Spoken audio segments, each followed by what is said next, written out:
هنا على عشبه اهتزت عليه القلوب، وانتهت الحكاية. مصر تفوز ولو ب10 لاعبين. مصر تنتزع النقاط الثلاث ولو كان الثمن روحا قتالية وعرقا حتى آخر نفس.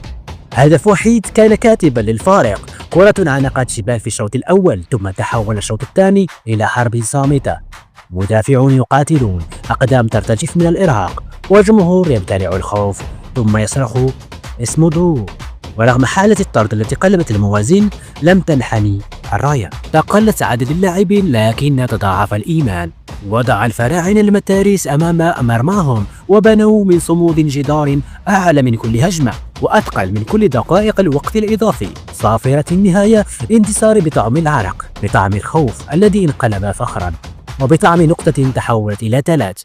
واليوم كتبت مصر فوزا لا يروى بالأهداف بل بالرجولة، وبقيت النتيجة كما هي: مصر 1-0 جنوب إفريقيا، ونقاط المباراة في الجيب، وروح المنتخب على القمة.